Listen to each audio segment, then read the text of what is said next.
Hi, I'm Andrew Rodriguez, and welcome to Psycho Bible, babbling about psychology and theology.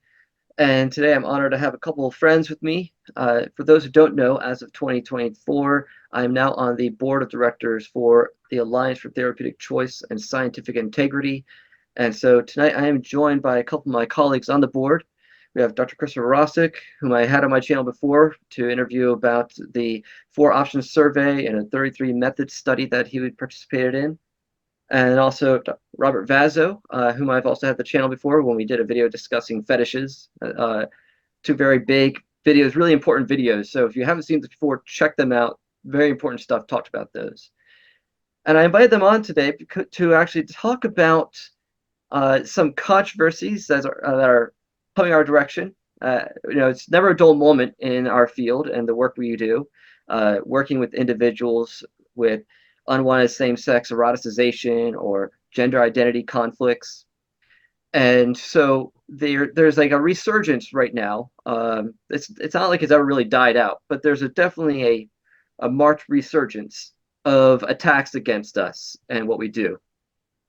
And so first, I want to just sort of hear from you guys the history of how you guys have typically interacted with those who are outside of our field and the reception to our work from within academia, within the psychological institutions like the APA, the ACA, the LMFT boards, and the media. So, just for some background, before we get into some specifics, what has been your history of interactions with these entities? So, how about Robert? Why don't you go first? Well, I haven't had any direct contact with licensing boards. I have had a lot of contact with professional organizations, especially the California Association of Marriage and Family Therapists. And I pushed for a committee for religious and spiritual affairs to help with protecting the rights of individuals who seek therapy, the therapies that we offer. And this was years ago, but they declined. They wanted no part of such a thing. And so, at least in California, with CAMT, the California Association of Marriage and Family Therapists, it's a very left-leaning organization, and they sort of pretend that we don't exist. They've Mm-hmm. marginalized us by not allowing us to advertise in any of their publications. And they just sort of leave us in the organization, but they keep us in the closet, no pun intended. So that's been the extent of my experience. I Yeah, have had because negative experiences with practitioners, one which occurred on a flight from Los Angeles to Dallas, and he was just appalled to hear what I was doing. I was sharing it with another passenger. And, I said, I cannot understand why you're appalled. If a client has therapeutic goals and they want to reach them and they want to explore certain topics, what's so awful about that? Right. And of course, he tried to indicate that there would be harm. But in fact, as you know, Andrew, there have been no viable licensing board complaints against any of us. yeah. Been some frivolous ones, but nothing serious. So I take great exception to the idea that we harm people. We don't. We're very ethical and conscientious practitioners. You just made me think of a funny story. So, 2016, when the Alliance flew me down to the institute in Dallas to share my story of surviving persecution and discrimination in graduate Yes, school. I remember. On the I board the plane, and this is probably a good way to get out of awkward conversations on a flight. So I board the plane. I'm just being friendly to the elderly lady who was sitting next to me. I'm like, "Oh, where are you heading?" We had a layover in Arizona, and she's telling me she's going to like her 40th class reunion, and I'm like, "Oh, really nice." And she's like, "What are you doing?" "Oh, I'm going to a conference." Okay, I ask her more questions about her, but then she keeps asking more about the conference. So finally, I'm like, "Well, I'm going to the North Conference," and I wasn't aware too much of the change in name to the Alliance. It was still kind of fresh at that time, and so she's like, "What? Like what conference?" So I re-explain, like explained what it is, and then she's like, "I don't think I can talk to you this whole flight." It's like I can't. It Pariah. turns out she was a lesbian, and her lover had died. And she's like, "I was a lesbian. And I was married in the church, and for so many years." And I'm just like, "Okay, all right. Like I'm fine with talking." if you'd like, and discussing ideas with you. But no, I was so just reprehensible just for doing the kinds of counseling, even just to learn about it. She's like, I can't believe you would even go to such a thing like that. And I didn't even tell her I was being honored there. But I'm like, well, that's one way to get out of a long conversation on a flight. Just tell them Right. what you do. So, Dr. Rosik, So, I know yeah. in a lot of our conferences, there's been journalists that have shown up, and you're oftentimes the one who speaks with them. So, what is the reception that you've experienced over the years, just in general?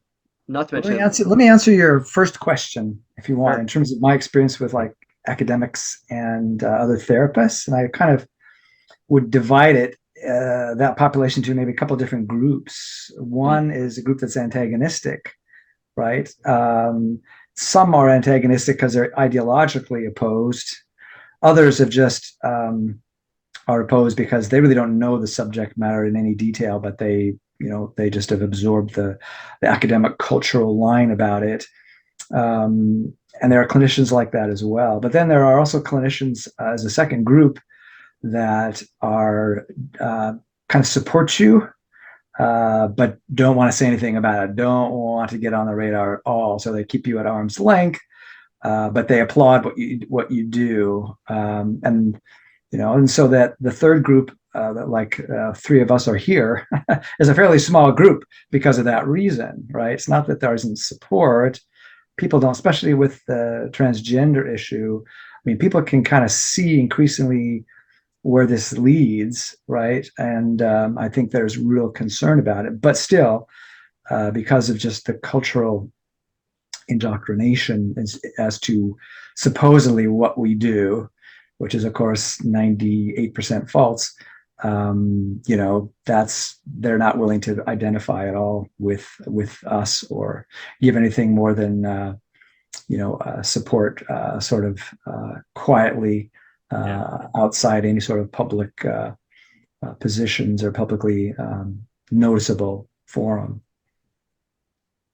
yeah. And do you see any difference in academia as well, or do they just all the same, whether they're in the psychological institutions, or do educators seem actually curious, especially since you're the researcher, like the lead, the head of the Journal of Human Sexuality? Do you see Yeah, academics being I, I would curious? I would say there are not that many because it's tremendous peer pressure, right? I mean, Hmm.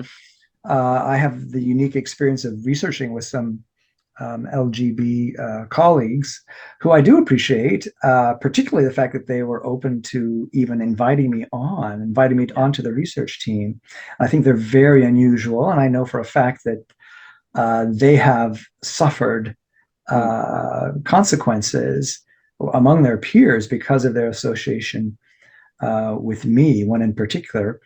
Um, Much more, and I think they get much more blowback from their Mm. colleagues in the LGBT community than I've gotten. Very little blowback. Most people with the Alliance or SPORES, whatever, who support our work, they're very happy that I'm involved in this, and so it's a very interesting contrast about who's more open to consideration of opposing viewpoints and differing perspectives on these topics. Yeah. So then I guess that brings us to the media, how they're often uh, receptive or not receptive, or what kind of approach you notice from them over the years. So what's that been like for you as the main one, or one of the main people who tends to speak to the Well, media? I mean, it's never been a situation where we get a lot of positive media. Mm-hmm. I think we used to get um, a little more positive media from some sources now that I think also are not engaged with us. Maybe because of how it might look for them or something, feedback, Mm-hmm. blowback they would get. But in terms of mainstream media, it's pretty much the same story, right? They have no interest in really trying to understand what we do from our perspective. Right? They come in with an agenda, an ideologically shaped agenda. we are the wrong team. So the goal is seek and destroy. It's really unfortunate. Of course, these are also organizations like Mother Jones, and even I imagine Religion Dispatches. That one of the hard parts about it is that their funding depends on pleasing their readership, and their readership is looking for this. Even though it's getting to be a smaller slice as people get more partisan, but nonetheless, the continuation of their quote unquote ministry in online journalism is dependent upon pleasing the people that are their base, and I'm sure their base do not want to have a fair article. They want red meat, right? They want to seek and destroy rather than understand groups like the Alliance. And so there's some inherent problems, difficulties in overcoming getting fair media. Yeah. So that brings us to last year, our Alliance Institute conference over in your neck of the woods, Robert, in Las Vegas. And it's our first time meeting in person since COVID in 2020. We went virtual for a few years there, and so we kind of were free of press for quite a while. But even before then, we would have journalists show up once in a while at the previous conferences, but not too often. So it was interesting. We're at the Institute, and it's a smaller conference than usual this time. And it's lunchtime, and Robert and I are going to do a discussion group for clinicians. And this young lady joins us, and she says that she's a reporter from Mother Jones. And so it turns into a bit of more of an interview. So I'm there with you. I don't get any mention, probably for the better. I don't mind. But in her final article, but she came looking for information on the therapeutic approaches we take regarding gender identity and gender dysphoria, because she came in with this idea that the Alliance is trying to position itself as and like take advantage of this wave of anti-trans activism that she's perceiving. And so she wanted to know, well, what kind of therapy options are there? She tried to present it as being objective, but of course she wasn't. Correct. I mean, you tell me Mother Jones. I'm not sure how many people are aware of Mother Jones, but I was aware of Mother Jones as as far left as you can get magazine. So she was trying to be very unassuming, and she interviewed us, and I noticed at the end of the conference, she spoke to you, Dr. Rosik. So I guess first, before we get into what her actual piece was, and also she contacted us afterwards with some questions, but just what were your impressions of the questions she asked and the angle she was taking, as far as you could tell by her questions? Whoever wants to go first. I guess, Robert, since we were probably the first ones to encounter her. Well, I knew from the beginning that she was up to no good. She wrote in the article that I was picking at my rice pilaf at lunch. You bet. I was paying attention to her body language and the way she was asking questions, and I knew right away that she was up to being somewhat devious. And So it's kind of weird that she mentioned that, because you were having an allergic reaction to the pine nuts, I think, I had a little allergic reaction, so then I kind of left it there and I was picking at it, but I was paying attention. Yeah. So it's like you're not gonna. It's like it felt like she was picking on you a bit there in the article. But. Yeah, she was. So by the way, the whole article is written that way. Oh yeah, then we're gonna get to it for sure. Yeah. So, anyways, I mean, just my first impression was not a positive one. And I said to myself, no matter what you say, she's going to twist it. Mm-hmm. And she's going to twist it in a way that meets her objectives. And so, they say first impressions are lasting ones. And my first impression of her was not positive. So. Dr. Rosik, what was your experience? Yeah, I was unfortunately a little more ignorant. I mean, I know I heard about Mother Jones, but I didn't put all the pieces together until after the interview. And she presented I would say probably how she, almost undercover in a sense. I mean, very like she was interested in hearing my answers and taking them seriously. And we had a good conversation. I thought I shared some good points. We talked about things like how ultimately I think what's underneath all of this is a worldview conflict, right? Like what constitutes authentic personhood. And I shared my perspective about that with her. And I thought this would be great stuff to put in an article, but of course none of that got in. Instead, she was happy to describe me as a short, intense, bespectacled man, which my wife's had a great deal of fun with that. So thank you if you're listening to this, Madison. We really appreciate that. It's been a gas. So anyway, so you just have to kind of roll with it, but it tells you, instead of a really sophisticated kind of insightful discussion and interview we could have had, it just was simply about, again, kind of mock, destroy, make look stupid, as Robert has said in his response. So yeah, that's my impression. It's very sad. A lost opportunity, like so many lost opportunities are, for real understanding rather than simply, caricatures and mocking. Yeah. And so after the conference, we're all like, all right, we had a reporter from Mother Jones here. We're kind of bracing ourselves. What's this article going to look like? And it took a while for it to come out. Like, we're thinking it might come out maybe January, but it didn't come out till, I don't know, sometime later in the spring. But prior to her publishing it, she reached out, and that's where she really shows her colors with her questions that she emails. I wanted to portray you this way. Would you say that this is accurate? And ignoring everything we're saying about how we identify ourselves and the actual work we do, and choosing to continue to use the term conversion therapy. Yes. It's like you're not being respectful of us when you do that, nor of our clients, because none of our clients would say, "Oh yeah, I'm doing conversion therapy." They're like, "I'm just seeing a therapist. I'm just doing regular therapy." So you see the true colors coming out with those preemptive questions, or like it's a way to say she's covering her bases. She reached out for comment, but we didn't respond. So we then get the article, and I think it would be fun to read it, and let's give some response. I guess we can do that kind of in real time. Yeah, there's a lot you can pick apart.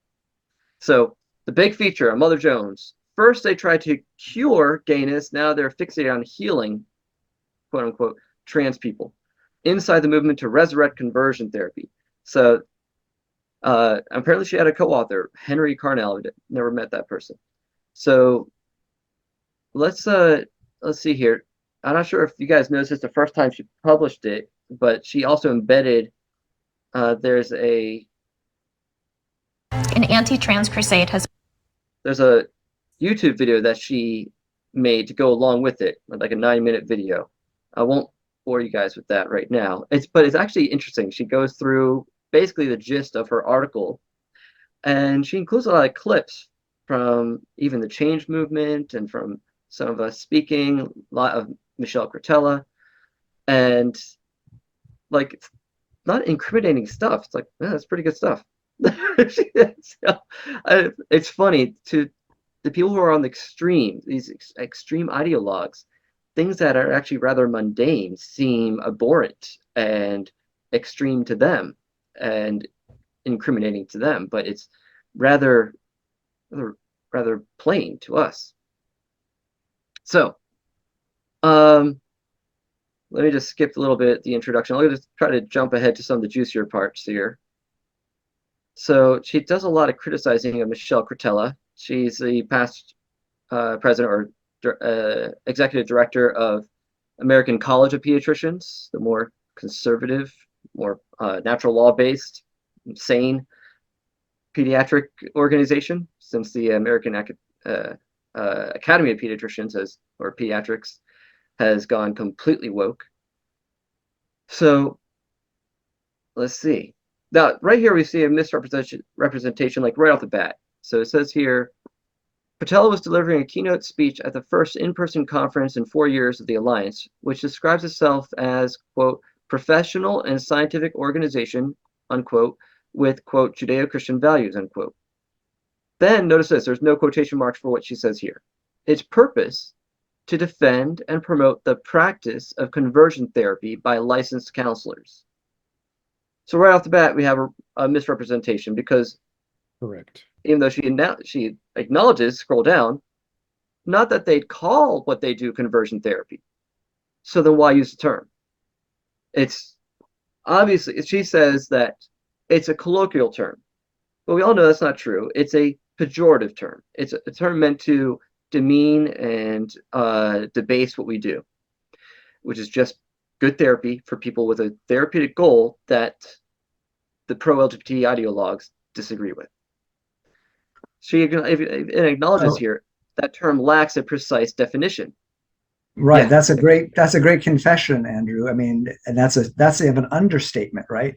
If the definition can be anything from a prayer for healing to electrodes to genitals, that's a pretty broad, or just simple talk therapy, right? Mm-hmm. Standard talk therapy that where the client is wanting to explore their sort of potential for change in their sexual attractions or behaviors or identities. So it's you can drive a semi through that. Yeah. And really the aversive therapy technique, argument, or tactic, it really is old. It's tired. It old. Really only works on people who are ignorant and don't understand logic. Right. Because it's equivalent to saying, like in the 50s, psychiatrists used lobotomies to cure mental illness. Should we therefore ban psychiatry because of that blight in their history? Yeah. No one's going to say that, because, well, are they still doing lobotomies? No. Well, then why are we going to ban it? So why even bring up the aversion techniques that were done in the past? Not to mention, these aversive techniques were used not exclusively for same-sex attraction or homosexuality. They were used for a wide range of what they consider impulse issues or impulsive control issues. And the developer of it is actually the same psychologist who developed systematic desensitization. Do we want to get rid of that therapy approach that is also used widely for anxiety and phobias and OCD? No. So we're not going to defame everything that Volpe has developed, just because that one thing that was used that was misguided and based off a faulty premise about why people do certain behaviors or what can actually help them long term. So it's just it's a dumb person's argument, ultimately, to call back to something that no one does anymore. It's not worn for out. Decades. Yeah. It's worn out. When people say, "Are you a conversion therapist?" I say, "What's a conversion therapist?" Oh, well, it's a therapist who tries to get people to change their sexual orientation. I take no prisoners. I don't try to get anybody to do anything. I mean, that just doesn't describe what we do. Yeah. And then they acknowledge today, quote, conversion therapy, unquote, generally takes the form of verbal counseling. Okay. So then what's the issue? And it's interesting, in the video she has, they cut at this part, they cut to scenes from the change movement, people giving testimonies of how they've changed and saying how they've sought out help. But then she wants to still make the case that it should be banned, it should be illegal. And she talks about the different therapy bans that were overturned, like in Florida, because it's a violation of free speech. And you never see a counter argument to that. Well, no, it doesn't count as free speech, and it shouldn't, because what? If it's only verbal counseling, we're not doing some sort of intervention that is somehow intrinsically dangerous or harmful, then where are you getting this idea of harm? So then what do we move to is the typical, well, all organizations like the APA and AMA, etc., declare that it's harmful or that's not helpful. So she makes that case here as well. What are your guys' comments on that? Well, I was going to say the legal issue has been the discussion or the debate about, is professional therapeutic speech can it be deemed conduct versus Yeah. speech, because then it's subject to a much, if it's speech, it's subject to a much stricter review within a constitutional review. And the argument where they have upheld the bans is where this as the speech is seen as conduct. So it's kind of a funny, not funny, but it's a strained argument that I think shouldn't stand when it's simply speech. Yeah. Especially professional speech. Yeah, professional speech, conduct. It's like, well, I'm not sure what the consequences could be if that upholds, because then that could lead to all sorts of other scenarios outside of therapy where just speech can be interpreted as conduct, and all sorts of rights could be violated then. So that's a very shaky argument. But since we have a split court decision on that, because different circuit courts have ruled differently on these therapy bans when they've been challenged, we'll see if the Supreme Court ever addresses it, because it is over that issue. Yeah, I think it's only a matter of time. We have two districts that are in opposition, or two circuits, the Ninth Circuit and I believe the 11th, right? So it's only a matter of time. Yeah. Yeah, there's so much I can point out. It's like each paragraph is something, but I want to keep moving forward here. So this is funny. She says, last year I received leaked emails illustrating how these laws, meaning the laws that are trying to save and protect children from being transed and harmed through hormone therapy and puberty blocking and surgeries that mutilate their bodies. So she calls these anti-trans bills.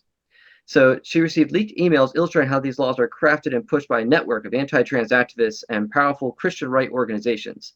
And the alliance is deeply enmeshed in this constellation of actors.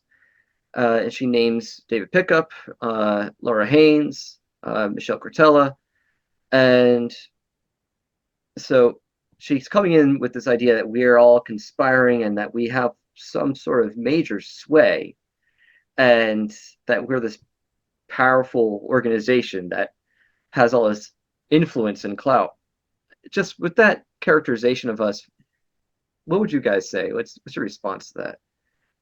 I mean, she villainizes all of us, right? We've become, these bad guys who are fighting against them. And the only thing we're fighting for is the right for our clients to get the therapies that they want.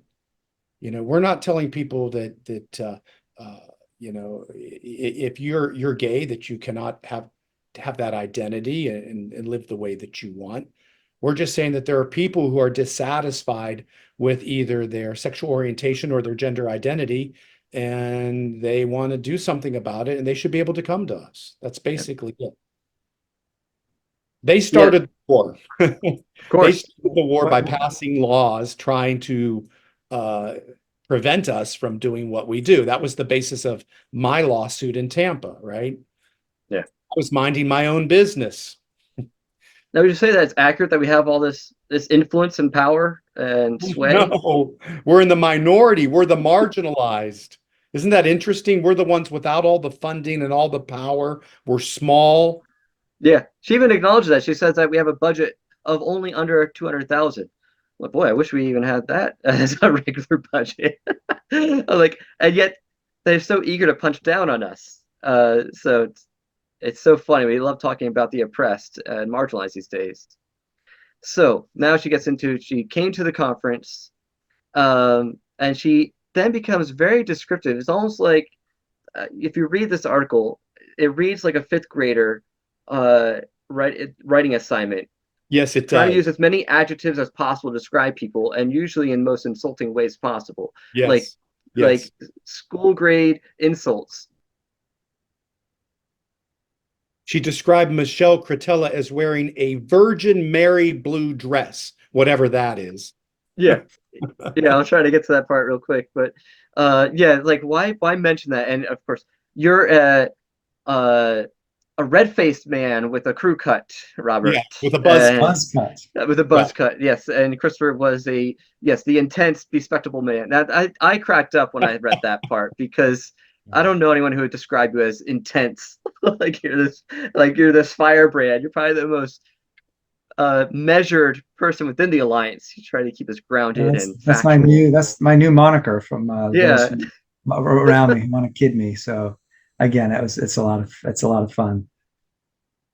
and she like speaks incredulously about everything we do. Like even when we, so let's say, uh, another euphemism in alliance circles is change allowing therapy. It's not a euphemism. It's simply an old term that used to be used before we decided upon the term safety, sexual attraction, fluidity exploration, and therapy. So she says it's a phrase whose gentle ambiguity suggests openness to personal growth. Yeah. So she's coming in with this perception already built in. It's an assumption that we are forcing a particular outcome and we're demanding clients change in a certain way. And there's not at least a bit of curiosity about, well, what do we actually do?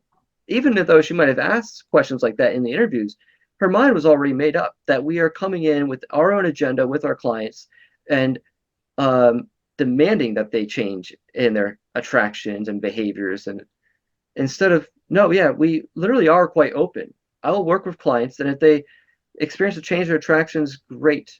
But I'm doing work on whatever may be the underlying issues that they bring up, which is usually going to be a trauma issues, working in assertiveness. And if the attractions change, if the behaviors change, I only see it as a byproduct. Don't force it. That doesn't become like the fixation. If anything, when I'm working with clients, I try to get them off that fixation of what the outcome is that they desire and not worry about that so much. So then she says, in a similar vein, Michael Gaspar, one of the youngest Alliance board members, told attendees about a technique he and Nicolosi Jr. called mindfulness, in quotes. Well, mindfulness is a very common therapeutic technique. It's, well, actually, it's very ancient. It's just becoming more popular nowadays in psychology circles, which became interesting because of its ubiquitousness in the mental health field as a term that is generally accepted carte blanche. Sure. They then showed us a mindfulness video in which a young adult client, played by an actor, sits nervously across. She's going into the reintegrative therapy demo videos. But it's interesting, the scare quotes around mindfulness, which is a mainstream therapy skill that most therapists these days are teaching their clients. And she wants to treat that as if that itself is somehow quackery. I'm not sure what the intention is. So she describes the video. It's like really nothing there that's scandalous. But if you put something pretty ordinary in scare quotes, you can make it seem scandalous. I'll have to be honest with you. Her analysis of the issues, I find, are at a very superficial level, what I would expect from an English 101 student. In other words, you and I both know that there are similarities between transgenderism and body identity disorder, body dysmorphic disorder. And she makes no comparisons body integrity identity disorder, but she makes no parallels whatsoever, and they do exist. You know, in the one case, the individual wants to amputate a limb from their body or part of their body. And in the other case, eventually they want to amputate their genitalia. So it goes much deeper than she describes it. The issues are much deeper than she presents. Yeah. All right, so let's get to you, Dr. Rosik, here in this moment. Rosik is used to fighting criticism. He edits the Alliance's Journal of Human Sexuality. The very first issue in 2009 was devoted to rebutting the APA report on the lack of evidence behind sexual orientation change efforts. Since then, its articles, interviews, and book reviews have defended safety and attacked the anti-conversion therapy consensus. At the conference, Rosik asserted that mainstream research institutions are, quote, ideologically captured, unquote. So I don't find that particularly controversial. No, I'm like, this is well known. I mean, just look at Jonathan Haidt's research on how left-wing the entire field of psychology is. And he's a moderate. When academic departments of psychology have up to 30-to-1 ratio of Democrat to Republican, that's how it's often divided or researched by political orientation. But it just gives you an idea of, and even if that wasn't enough, I mean, who in a non sort of conservative faith-based university is going to write about this topic, change efforts, in a sympathetic way, especially if they're trying to get tenure. I mean, there's this incredible pressure from colleagues, and it's in many ways becomes like an echo chamber. And I'm sure Madison's not she's not a scholar, she's not a clinician, but I'm sure she's in her own echo chamber about these issues. Yeah. Now, I don't want to keep scanning through this to search for the other juicy parts, but rather we had written the Alliance prepared a response to the article after it was published, which we include in one of our later newsletters or our email updates. And so each of you guys had a contribution to that. What we did is Madison sent us some questions, right? Mm-hmm. And by that time we knew this is not going to go well if we answer these questions. And so rather than send our thoughtful answers to her and have her just pick out parts and misstate things and take out of context, we decided we would respond to the questions, but on our own terms, and put them up on our website. And so that's what Robert and I did. Yeah. Correcting a false narrative, responding to falsehoods and half-truths in the Mother Jones feature on the Alliance. On May 15th, Mother Jones published a story by Madison Pauley centered on the Alliance November 2023 conference. So let's move here. So here are the responses from you, Dr. Rosik. Madison, my story defines conversion therapy as a colloquial term used to describe efforts to shift a person's sexual orientation or gender identity, typically in modern days through verbal counseling. Is it fair to call you a conversion therapist under this definition? And so you give the answer, which we've been saying this whole time. Conversion therapy now functions primarily as a political term. I'm not going to read your entire answer. If you want to give a gist of it, go ahead. No, that's what, as soon as I saw that conversion therapy, I knew it wasn't going to be a straight interview. She wasn't interested in actually understanding things. And so, yeah, we've kind of alluded to that, but conversion therapy, when it gets trotted out, it really is a giveaway where the person's coming from, rather than asking you, how would you describe yourself? Or even, this is how people understand conversion therapy. Is that something you do? And being open to hearing an answer that says, no, that's not what I do. Right? We're not coercive. That's not therapy. Right? Yeah. That is coercion and not ethical. And we practice in an ethical manner within the bounds of our licenses. Yeah. Actually, let me jump in as well here with when it comes to adolescents, the assumption is that it's just innately coercive. But you'd have to say that about therapy in general for adolescents then. Well, you've got your son who's using pot and you want to bring him to counseling for that, and he doesn't see a problem with him smoking pot. Well, to that adolescent client is going to be coercive, but doesn't mean that we as therapists are the ones doing the coercing. Parents might be coercive in some way, and there's a discussion to be had about whether or not they should be coercive when it comes to certain issues versus others. But this idea that we're being coercive just by nature for counseling an adolescent, Robert, how do you handle it? Because I know that she was speaking with you about what you do when you have an adolescent or a child client with some sort of gender identity issue or even same-sex attraction issue. And maybe you could just give a little recap of what you were sharing with her during that lunchtime. Well, I had told her about a young man who came in supposedly with trans issues. And so what I simply did was I began to reflect him accurately, which is what I believed was not happening at home. I believe that his parents, especially his mother, was engaging in what I call gesture substitution. So he would say something and she would give a response about how she felt and what she needed. And so I reflected his development. He was going through puberty. He was getting bigger and taller. And so I just made the therapy about seeing him and reflecting it. And her response to me, or her response indicated that she thought I was being coercive and that I had already labeled him cisgender. Well, I don't use the terms that she uses. I use male and female. Somebody identifies as trans, I say they identify as trans. But if he has XY chromosomes and male genitalia, I've got a male in front of me, don't I? And that's what I'm going to reflect. Mhm. Okay. And so she took exception to that. Yeah, she really was reaching though, because Yeah, she was reality is what you were presenting there was an approach of just being neutral and helping strengthen the family bonds and enhance the quality of the communication between the parents and the child. right. Because as you often say, what we often see in these family units is the parents tend to correct rather than reflect. And so you That's try to teach and model to the parents to reflect.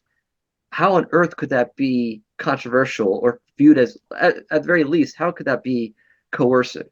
But they're really reaching to characterize it that way. So let me continue here with the questions that she had for you, Dr. Rosik. Do you believe that same-sex attraction and transness, transness, it's funny to call it transness, are abnormal, are unhealthy, are the result of trauma, are a result of poor parenting, are a kind of disorder, are curable with treatment? Any idea, Andrew, what she's fishing for there? Oh yeah, Josh. Could she be more blatant? Yeah. So looking to accuse us of pathologizing our clients, and I mean, not as if that would be terrible. We have all sorts of pathologies for things. But go ahead. If you would like to summarize the gist of your response to her? Well, it's pretty clear right there. First of all, what really matters is what the client thinks about the causation. I always want to understand and ask them, how do you think these came about? And I Yeah. work with that. I don't force my view on them. So that's the first point, is that's what matters. That's what I go with. It's not that I, like I said, coerce my perspective on them. I want to know what they think. It's client directed therapy. Yeah. And some clients want to explore the possibility of, fluidity in their attractions, that they should have the right to do that. Yeah, you give a very nuanced answer here. First, what matters is not the therapist's views on etiology, but those of the client and their own goals. So, and then second, in line with the American Psychological Association, I believe that there are many factors that lead to the experience of same-sex attraction and gender incongruence, which are weighted differently for different people. So you always provide a nuanced answer, and I'm sure that even your in-person interview with her, you did give nuanced answers. I know you well enough to know that you would do that. One of the things I said in that first response too that I really like to underscore is that I don't think it's appropriate for therapists to tell clients how, what the ideology is of how they view their attractions, and what goals they can have for therapy. But I also don't think it's appropriate for mental health associations to tell clients what their goals have to be, and what they can and cannot explore in therapy. Yep. That should be self-evident. Apparently it's not. So then her next question. One of my impressions from the conference is that the recent political interest in the transgender community creates an opportunity for ATCSI to try to share its message in support of professional SOGI change efforts, sexual orientation, gender identity change efforts, with a wider audience who are concerned about transgender youth. Is this a fair and accurate observation? Embedded in this question is sort of like as if there's something wrong with us wanting to get our message out there. Like it's presuming guilt just by doing that. But that's the whole thesis of our article, isn't it? Yeah. So it's like, well, of course we want to get our message out there. We've been trying to do that forever. So there might be a cultural moment where we could. What's wrong with that? But trying to make us look like we're opportunists. Meanwhile, you have LGBT activist therapists who are actively promoting transing of children and streamlining them and fast tracking them, encouraging them. Yeah. I know our time is limited, but let me just encourage readers to go to our website, therapeuticchoice.com, and they can click on this and they can read the details, because I do get into some more specific details, some more nuanced way of looking at this that I think it's going to be hard to, do justice to in the time we have. Yeah. Let me, since you have a little more time, let me go to Robert's section here. Sure. And so you can give your responses. So, now, Robert was a little more perky than I was. Yeah, if you notice, look at these long answers you give. There's Chris with long, detailed answers, and you even cite research and all this. And so I cracked up when I look. You got your references here.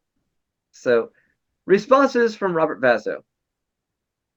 Yeah, so right away, with same question that she had for Dr. Rosik, fishing to see if you are coercing clients to pathologize themselves. And I want to jump to this one here. Here we go. In our conversation, you described several clients whom you've counseled about their gender identity, including a young trans feminine client whom you tried to urge to connect with their inner masculinity by complimenting their biceps and trying to get them to be more assertive with their mother. You summed it up. The bulk of our work is trying to get people to value who they really are. At the same time, I understood you to mean who they really are as cisgender, identifying with their birth sex. Is that what you mean? And I love your response. What? I never had a client who wanted to be a woman and whose biceps I complimented. And I never used the term inner masculinity. So I just love it right away. More casual, the difference in responses between Christopher and Robert. Robert, can you just maybe freestyle a little bit what your response is to that characterization of you that she presented? Well, I could tell, she was trying to twist anything that I said. If I were to say that I encourage my clients to do their homework and to continue their therapy to reach their therapeutic goals, she would say that I, in fact, coerce them and keep them prisoner. So that really struck a chord in me at how sort of devious she was, and how she was trying to fish for remarks that she could use to twist and make us look bad. Yeah, and you say, since he was going through puberty and growing, I complimented him on his growing masculine body because, ironically, he had started exercising, and he warmly received those remarks. But she's got to take that positive and make it look like something negative because she's inserting her worldview into the session, into the whole thing. You say here, did you notice that you phrase things in such a way as to make me look stupid? That is totally unprofessional. And she asks here, you also told me that since your lawsuit against the city of Tampa, you don't write down your treatment plans anymore. Can you explain why? I don't know where she got that from. It's the opposite. I told her that before we won our case, if you put in the treatment plan that you're going to try to change a minor's sexual orientation, you will be prosecuted for that, right? So that that was never my treatment plan then. I said my treatment plan was to help the child with family dynamics. And if their orientation changed spontaneously, then it did. And if it didn't, oh, well, it doesn't change, right? But I don't know where she got that. I would love to see the treatment plan for a gay affirmative therapist doing gay affirmative therapy with a client, or trans affirmative therapy. Is it open-ended? Are they okay with all sorts of outcomes? Not with the name explicitly being gay affirmative. So I would imagine there are phrases like therapist works to help client to accept their homosexuality, or therapist tries to help client with their internalized homophobia. Empowers client to go through the coming out continuum, to disclose their sexual identity to more people and enlist them as allies. Like, I'm certain those would be treatment plan goals you would see in a gay affirmative therapist. Lots of agendas, Andrew. Lots of agendas. So she also says, you also told me that in states with conversion therapy bans, you only treat family dynamics. Is that accurate? Does that mean you only conduct family therapy in those states? Well, and that's correct. And that's just in general is usually best. If you're going to treat an adolescent or a child, doesn't matter if there's a ban or not, it's best to treat the family. So the therapist should be an ally of the family, not someone coming in and trying to dictate to the family how they should live, and or to the child, like be this sort of, I don't like being triangulated.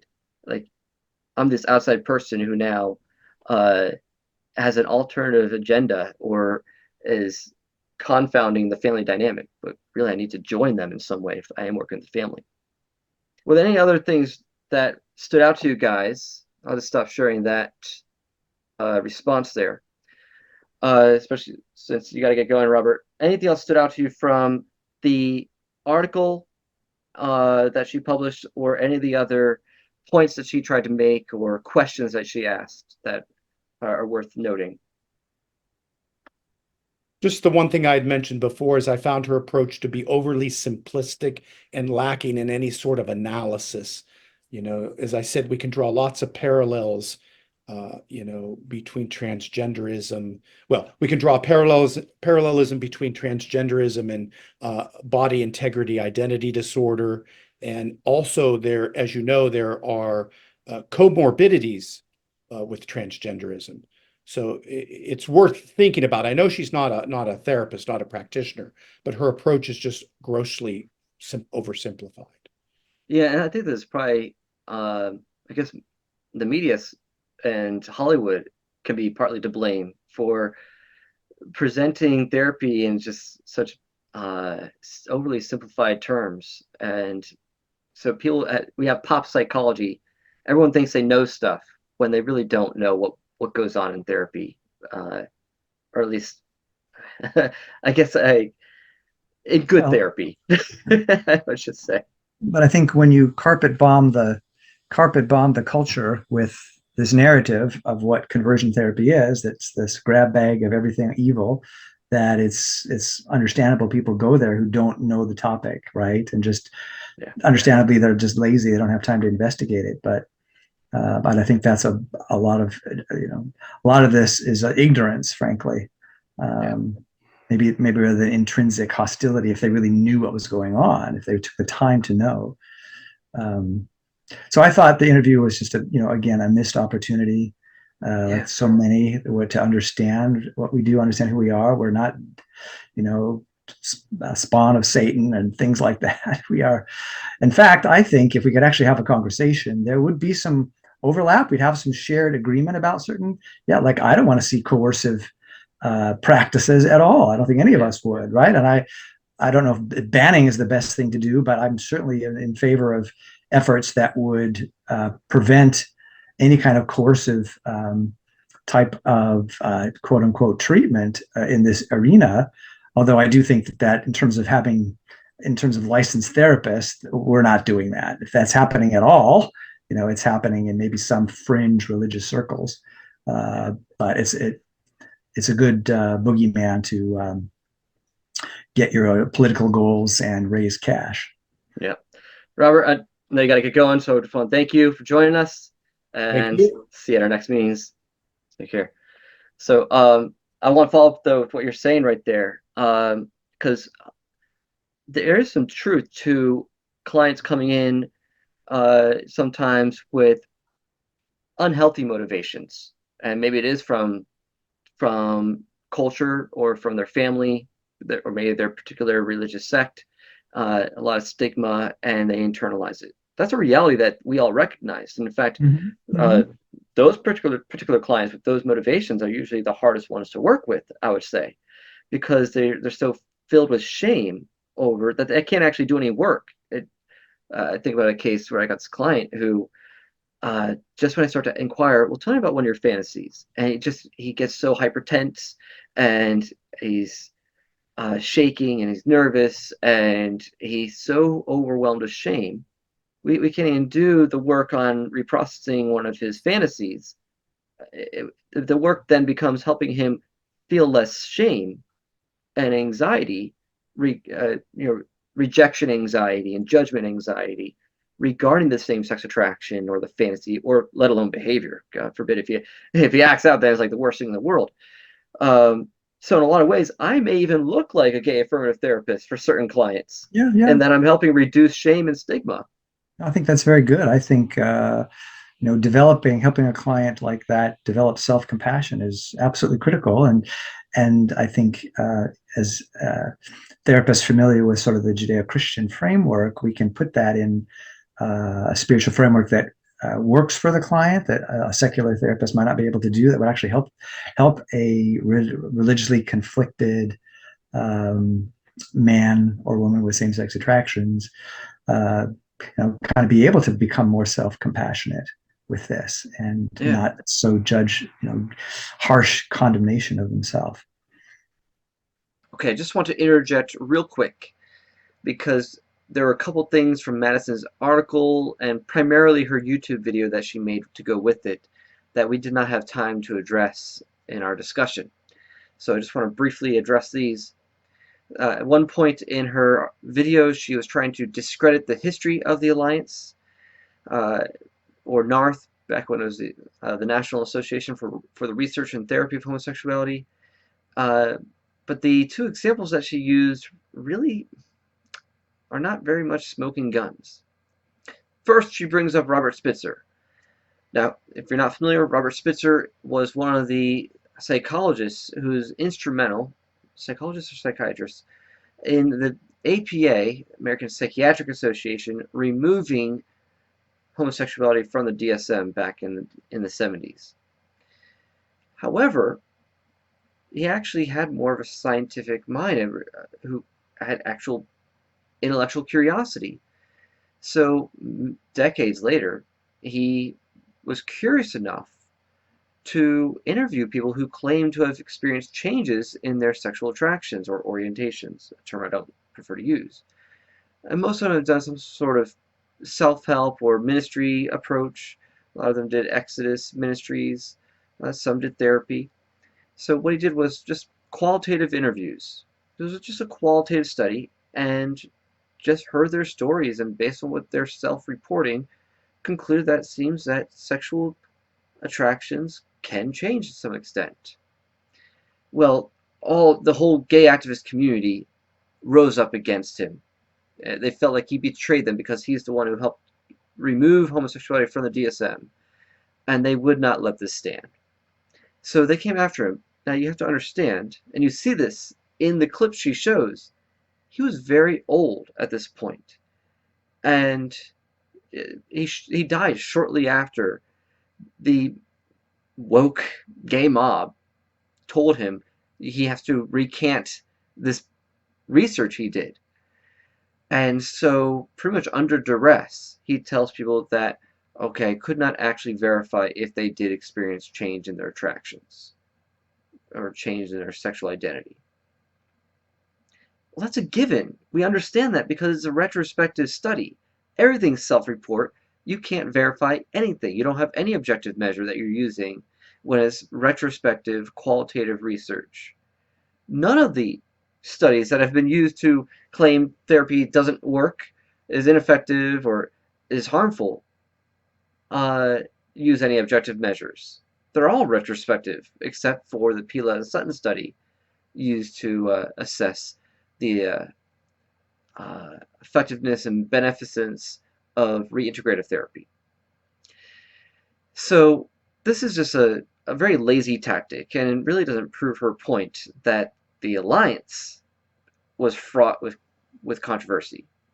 The one that does seem to show that there's some controversy in our history is that she brought up George Rekers, who I most remember him because he was well known for doing a lot of research and therapy regarding transgenderism. So when I used to be studying gender identity disorder when I was in college, I read a lot of his research or his articles and his works. He was a contributor to an edited book I had read. And so some years ago, before I ever was on the scene, before I started doing work with the Alliance, he was heavily involved with the Alliance. I think he was on the board at one point, and he was seen traveling with a young male companion. whom he said was there to give him massages, and he denied anything sexual happening. Well, that sounds pretty suspicious. He resigned from the alliance, and so she brings that up as a way to discredit the alliance. And I can say that, yeah, he probably was up to something fishy just based off the circumstantial evidence. But what does that have to do with discrediting the work of dozens of ethical clinicians? I can name other therapists who have done reprehensible things in their personal lives, or maybe even in their therapy practice. That doesn't discredit the entire field of therapy. I mean, look up the ethics complaints against psychologists in general, and you'll see how the top one is them having sex with their clients. It's a shame. This is shocking and sad. I'm not just talking about therapists in my field. I'm talking about in general. And yet you don't see a mass movement to shut down the profession of psychology or psychotherapy. So you can bring up an example here and there of a therapist who committed some unethical behavior, but that's insufficient to generalize the entire field and discredit our work and our research. So nice try, Madison, but you're going to have to do better than that. All right, back to the program. So I know I don't want to go too much longer, so I just want to briefly touch on this other hit piece that came out against us. You and I were mentioned in this one, and that is the hit piece that was written about the IFTCC conference in Poland. Right, we're 2 for 2. Yeah. It's the International Foundation for Therapeutic and Counseling Choice. It was our 9th annual conference in Poland last year, and when we first got emailed by this reporter, the email address made it look like they were from another country, because it was a strange email address that made it look like they were from Denmark or something. I was confused. But then later I see it comes out from Religion Dispatches. Look it up. It seems like they're an American organization, actually a nonprofit founded in like 2008, in order to combat the religious right. Essentially, this is their mission. So they put out this hit piece. I'm not going to go over it too much in depth here. Let me just pull it up real quick. Yeah, I think the reporters are based in Europe or based in London, I think. Okay, so it might have been they used reporters that are based out there in order to go to the conference. And well, it's loading up. Okay. Just the title alone, Closed Door Conference in Poland shows us conservative Christian networks export conversion therapy. And you see this mentioned multiple times throughout the article. They had closed doors. They were in a big conference room that didn't have windows. It's so laughable. It's like, well, what conference isn't closed door? If you didn't pay to go to the conference, it's a closed door conference. You can't go into the conference. And in any hotel, the conference rooms are usually in the interior, and there's usually not windows.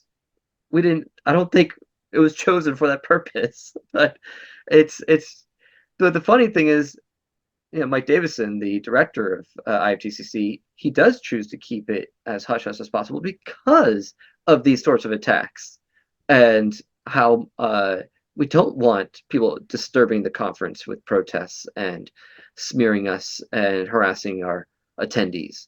So they really just help prove the point.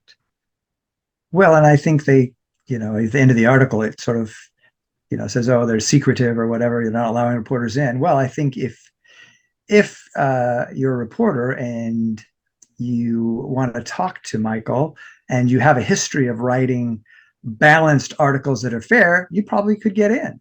But if you're just that ready to, have a history of writing hatchet jobs on organizations you don't like, then of course not. Why would any organization do that? Yeah, we have no obligation to be subject to speak to every reporter, because these days reporters aren't Lois Lane trying to get to the bottom of the story. they're activists. They all have agendas these days. So there's no such thing as objective reporting. I wish it was. That'd be great. If there is such a thing as journalistic integrity, where people actually cared about getting the truth and presenting it as objectively as possible. But you don't see that. They all have angles, and they leave out critical information. They distort things. So, yeah, right away here in the article, every speaker was predictably affiliated with an anti-LGBTIQ. It's so stupid they put the I in there. Intersex. Who is against intersex? No one is against intersex. So stop it. Affiliated with an anti-LGBTIQ Christian organization, the majority of which are evangelical, though some are Catholic. So right away you get the framing there. We're all anti something instead of we're pro therapeutic choice. We're pro counseling choice. It's right there in the name. We're not the International Foundation for Anti-LGBTQ. We're the International Foundation for Therapeutic Choice. Labeling us as practicing torture, and yeah. So then they have this part here, rebranding a pseudoscience. And so they go on with the background of just attacking us more. And at the outset, it's assumed that whatever we do, even though it's all mainstream counseling techniques, that is pseudoscientific. Here they mention me. Here we go. On the second day of the 2023 conference in Warsaw, a counselor from Pennsylvania named Andrew Rodriguez, another licensed reintegrated therapist. I'm a licensed professional counselor. I'm an LPC. I'm certified as a reintegrated therapist. Just a little quibble. Discuss what he calls a self-state model, whose goal is to regulate sexuality. And I don't think I put that as the goal. I put it as for self-regulation, but for sexuality, to help regulate sexuality as well. But that's all within that broader context of self-regulation, because I explained the self-state model is useful for dealing with any or a whole range of issues, but primarily any compulsive issue or addiction issues. So Rodriguez, a campus counselor at the Assemblies of God affiliated University of Valley Forge, is described in the conference program as a specialist in working with people struggling with unwanted same-sex attraction. In his talk, he called homosexuality a threat reaction and a consummatory posture. That's all right. That's an oversimplification, but comparing what he called homosexual behavior, it's funny to put quotes around homosexual behavior. Like, well, what else do you want to call it when someone engages in homosexual porn or hookups or any sort of behavior that's homosexual? To the consumption of porn, food, or social media. In other words, disordered behavior. So reading into it. So I'm fine with most what is said there, actually, because it only sounds scandalous if you put scare quotes around it. It's pretty just what I do is essentially just helping people self-regulate. And when people learn to do that, they're in their assertive self, they're in their assertive self state, they're not doing the behavior that they don't want to do as much anymore. I'm not working with people who want to pursue homosexuality and are being forced to see me. There's something that is incongruent with their identity. And so in a way, there's a compulsive nature to them doing something they don't want to do. So anyway, there's my mention. And then going on, as with many of his Warsaw colleagues, Rodriguez has deeper connections to the broader anti-LGBTIQ conversion therapy industry.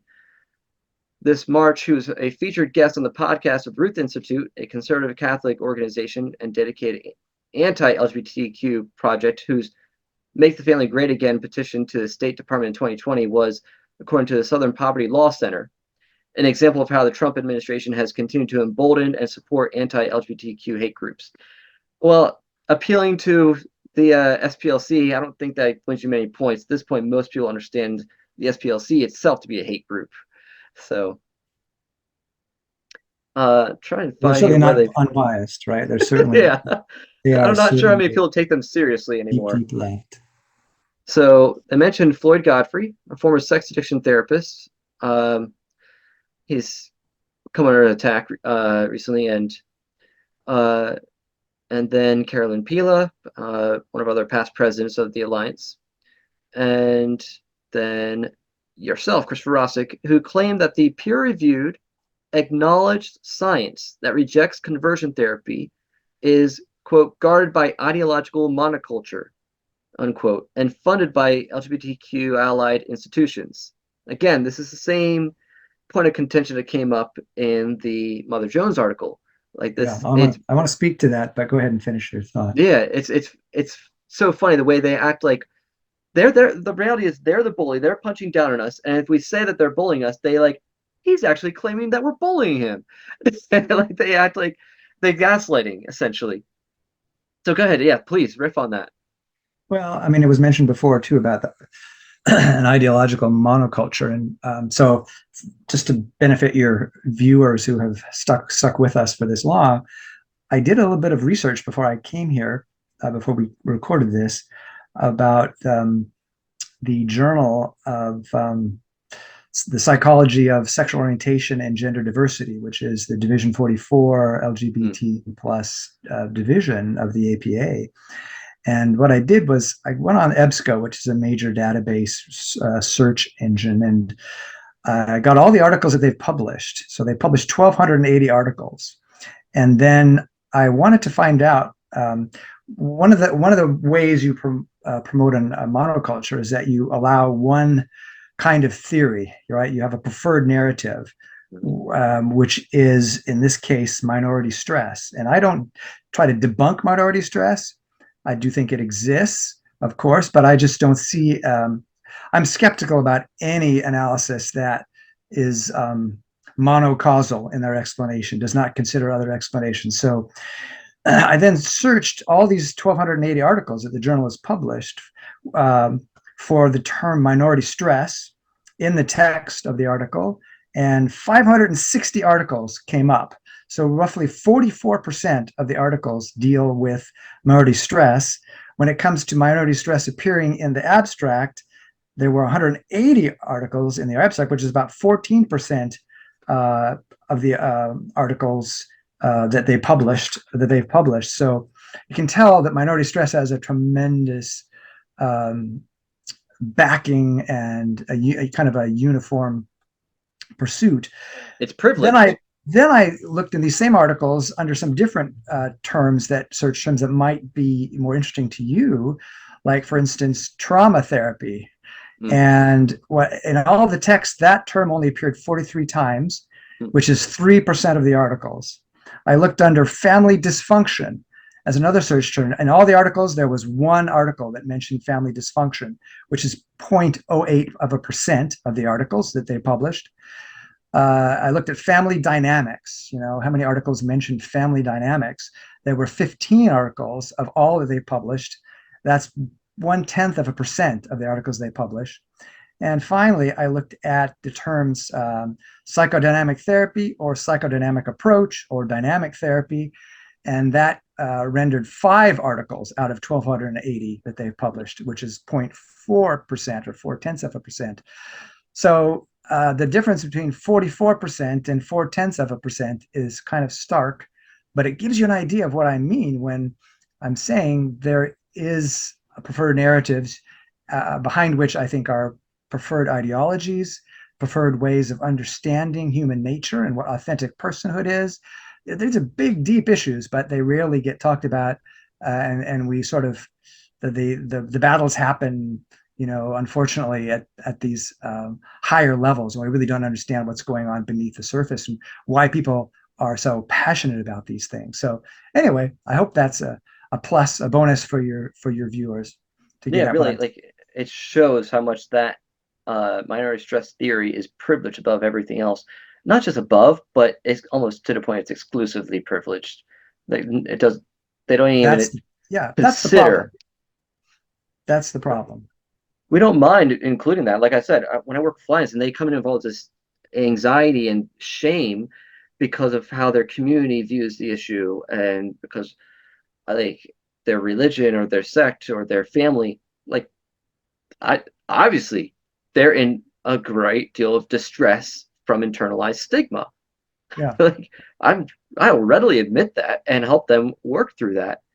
But to think that is the only reason why they want to come to counseling, that's right.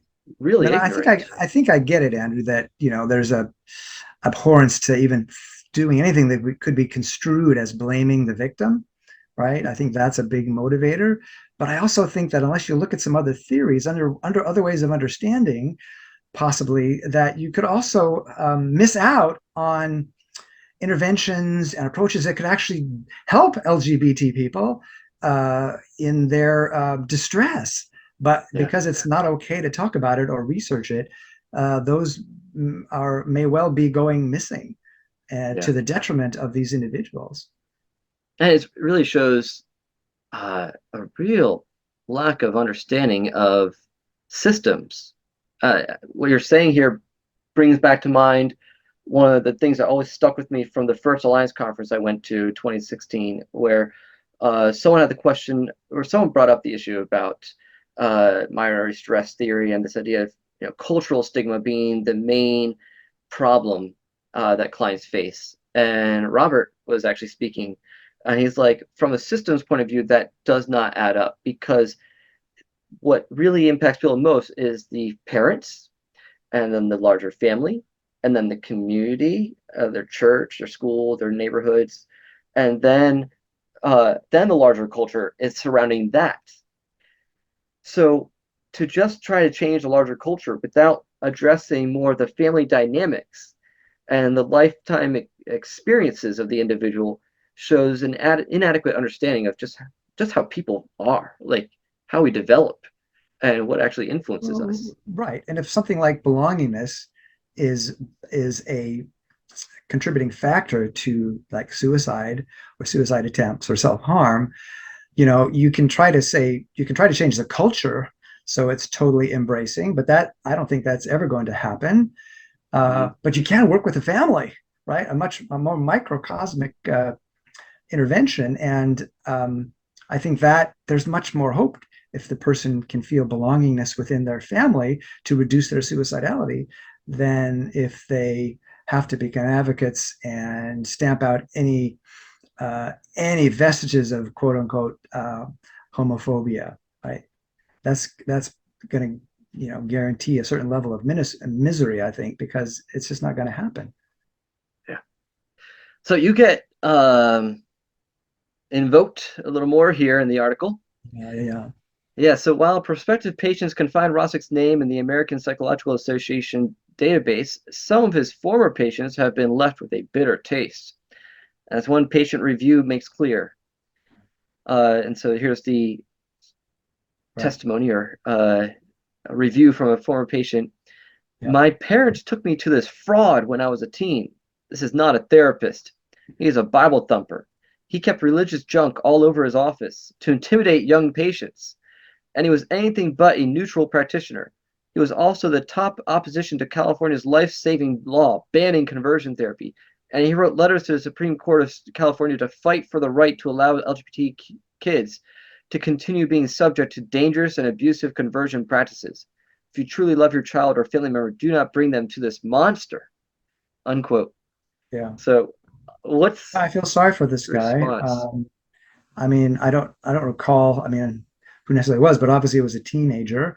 I will say, of all my reviews that I'm aware of, this is the only one like this. This particular Yelp website had two other reviews that rated me out of 5. He rated me out of 1, and one said Dr. Rosik, saved my life. I don't know about that either, but I helped. So what this strikes me as, unfortunately, this guy, he's brought in by his parents, probably. I mean, yeah, I have that happen, and I assess whether or not they're there of their own free will. I mean, do they really? What are they on? And a lot of times they're not. And then it's really clear at that point I don't work with the kid unless there are other issues he's wanting to work on. But I would work with the parents to help them, have a better relationship with the child if they're willing to do that. So yeah, I mean, I think this is his reflection back on this. I don't know how many years, but reflection back sometime after he worked with me, assuming a gay identity and being submerged in that culture, probably. Yeah, and I wouldn't agree with his characterizing of my letters. I mean, I don't know if I don't recall writing a letter to the Supreme Court. I do.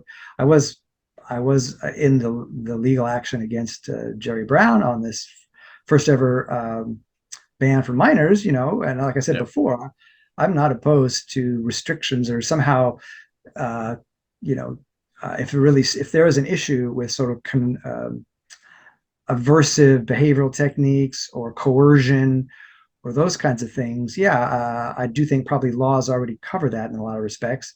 What I'm concerned about is just this blanket ban that includes just speech, just talking to a client who maybe has the goal of wanting to explore the fluidity, the degree of fluidity they might experience in their attractions, in their gender incongruity, and who generally prioritizes their religious faith above their sexual experiences, sexual feelings. So, I don't know. I guess the reader can decide, or the viewer can decide whether if I sound like I'm a monster.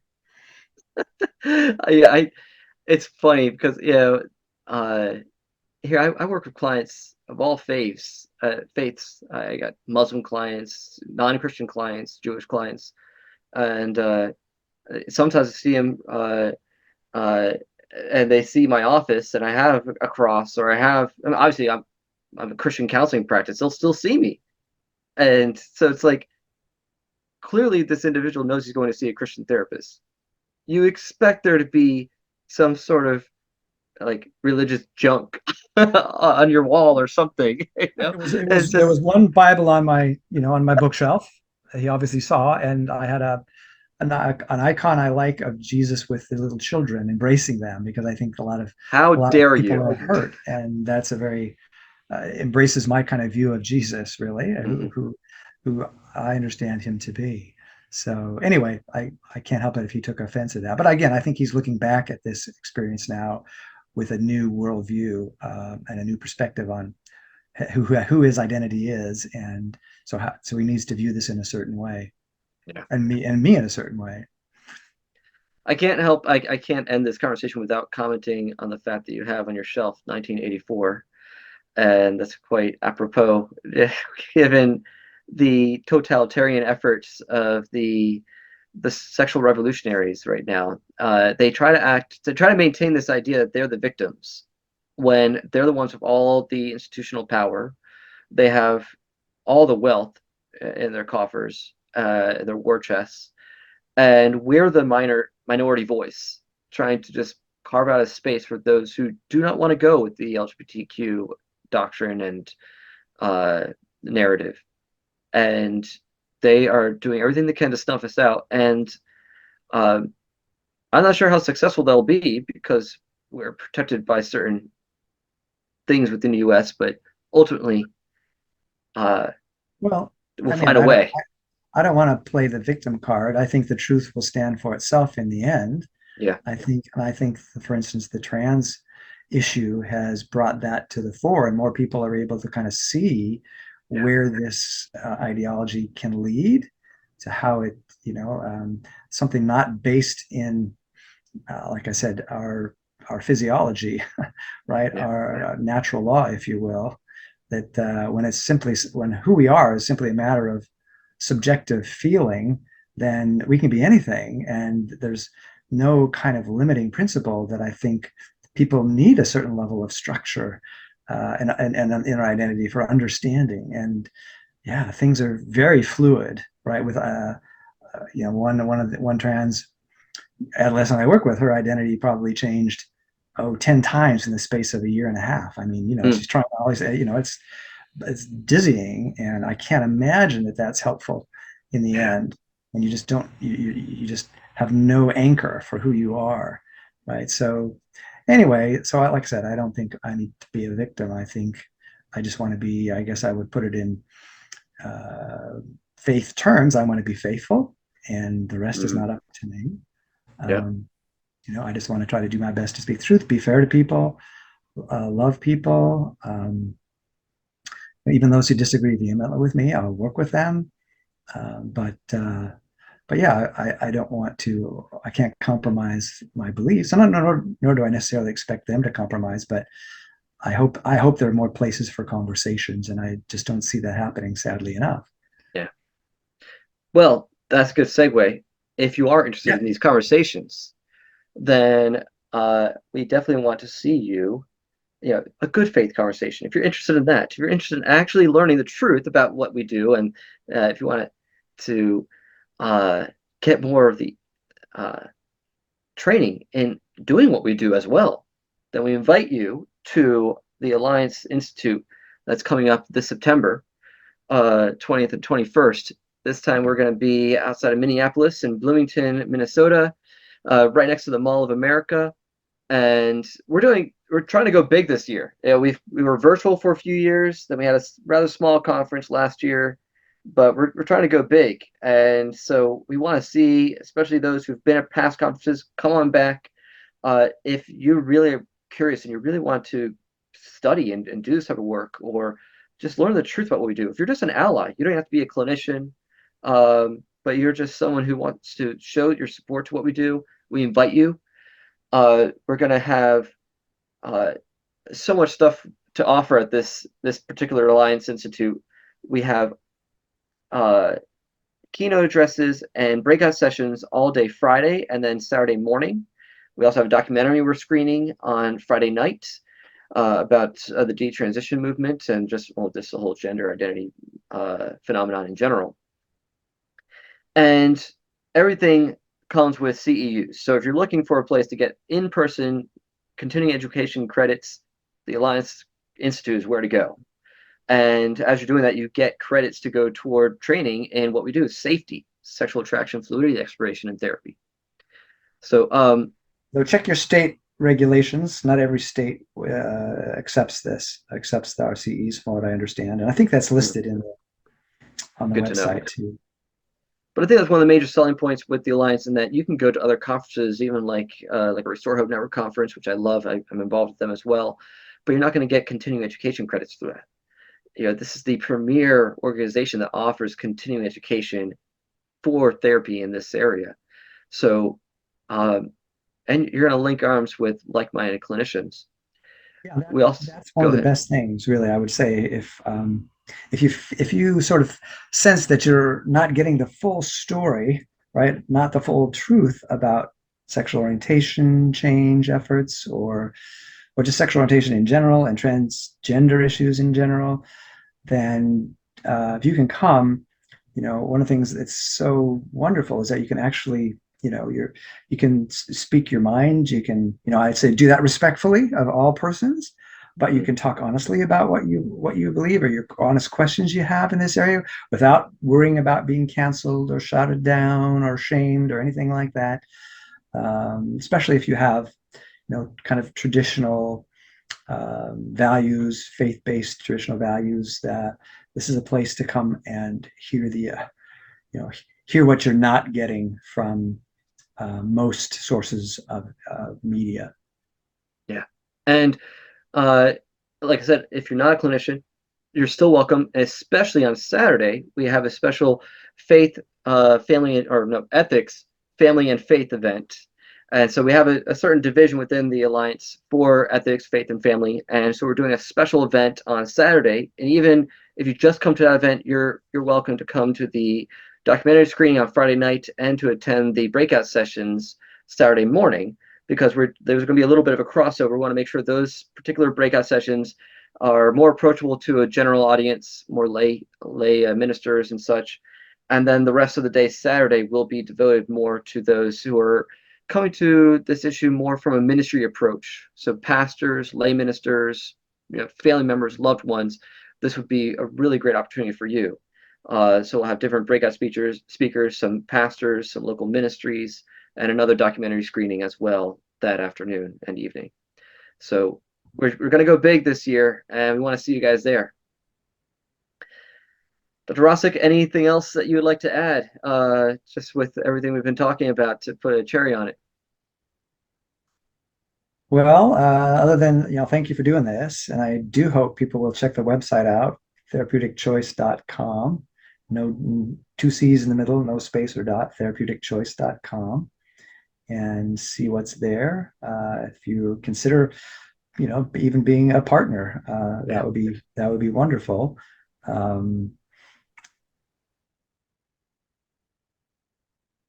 I think, just being able to be affiliated with like-minded people who I think are professionals or very interested, supporters. So we are, I think, unique within within North America. So we'd love to have you check us out and even perhaps join us in partnership. So yeah, like you said, ultimately the truth wins out. So join us, be part of that movement. Get on the right side of history, because the truth is going to win out eventually. So get on that wave now, and so be a partner with us. History has many data points, right? So one data point, like they say, it's you get on the right arc of history. I think this is just one data point. We're talking, this may take a while, but history has a way of working things out. Yeah, especially from a Judeo-Christian perspective. Well, Dr. Rosik, thank you again for joining. To everyone else, I just want to leave you off with the reminder that don't forget, Jesus loves you freely, fully, faithfully, and fruitfully. Take care.